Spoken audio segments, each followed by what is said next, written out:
നമുക്കിന്ന് വളരെ എളുപ്പത്തിലൊരു മീൻകറി തയ്യാറാക്കാം. അപ്പോൾ കേരമീൻ വെച്ചിട്ടാണ് ഞാൻ ഈ മീൻകറി തയ്യാറാക്കി എടുക്കുന്നത്.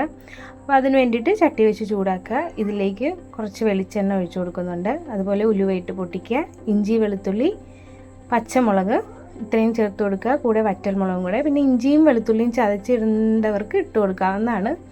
ഇനി ഇതിലേക്ക് ചെറിയുള്ളി കട്ട് ചെയ്തതും കൂടെ ചേർത്ത് കൊടുത്തിട്ട് ഇതെല്ലാം കൂടെ കൂടിയിട്ട് നന്നായിട്ടൊന്ന് മൂപ്പിച്ചെടുക്കുക. അപ്പോൾ ഇതൊന്ന് മൂത്ത് വരുന്ന സമയം കൊണ്ട് നമുക്ക് വേറൊരു പാത്രത്തിൽ ഒട്ടും വെള്ളമൊന്നും ഇല്ലാത്തൊരു പാത്രം എടുക്കുക. ഇതിലേക്ക് 2 ടേബിൾ സ്പൂൺ കാശ്മീരി ചില്ലി എടുക്കുന്നുണ്ട്. അതുപോലെ 2 സ്പൂൺ സാദാ എരിവുള്ള മുളക് പൊടിയും 2 സ്പൂൺ മല്ലിപ്പൊടിയും കൂടെ ചേർത്തിട്ട് ഇനി ഗ്യാസ് ഓൺ ചെയ്ത് കൊടുത്ത് ലോ ഫ്ലെയിമിൽ വെച്ച് നന്നായിട്ട് ഈ പൊടികളെല്ലാം ഒന്ന് മൂപ്പിച്ചെടുക്കുക. ഇപ്പോൾ ഇതുപോലെ ഒന്ന് കളറ് മാറി വന്നിട്ടുണ്ട്. ഇനി ഗ്യാസ് ഓഫ് ചെയ്ത് കൊടുക്കുക. ഇതിനി മിക്സിയുടെ ജാറിലേക്ക് മാറ്റിയിട്ട് നന്നായിട്ടൊന്ന് അരച്ചെടുക്കാവുന്നതാണ്. ഇത് നമ്മുടെ ഉള്ളിയെല്ലാം നന്നായിട്ടൊന്ന് മൂത്ത് വന്നിട്ടുണ്ട്. ഇതിലേക്ക് നമ്മൾ അരച്ച് വെച്ചിരിക്കുന്ന അരപ്പ് ഒഴിച്ച് കൊടുക്കുക. അതുപോലെ തന്നെ പുളിക്ക് ആവശ്യമായിട്ടുള്ള കുടംപുളിയും കൂടെ ചേർത്ത് കൊടുക്കാവുന്നതാണ്. ഇനി മിക്സിയുടെ ജാറൊന്ന് കഴുകിയിട്ട് അതും കൂടെ ഇതിലേക്ക് ഒഴിച്ച് കൊടുത്ത് ആവശ്യത്തിന് വെള്ളം ഒഴിച്ചു കൊടുക്കുക. ഇതുവരെ നമ്മൾ ഉപ്പ് ചേർത്ത് കൊടുത്തിട്ടില്ല. ഇനി ഇതിലേക്ക് ഉപ്പും കൂടെ ചേർത്ത് കൊടുത്ത് മൂടി വെച്ച് നന്നായിട്ടൊന്ന് തിളച്ച് വരട്ടെ.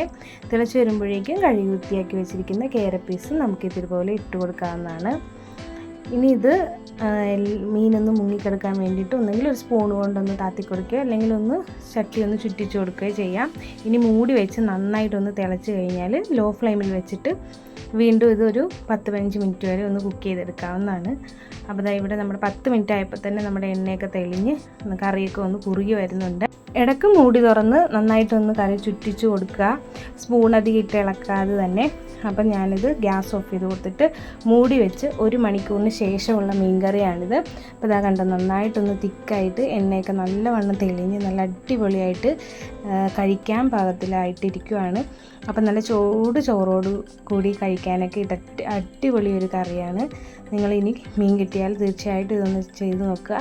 അപ്പോൾ ഇന്നത്തെ വീഡിയോ എല്ലാവർക്കും ഇഷ്ടപ്പെട്ടു എന്ന് കരുതുന്നു.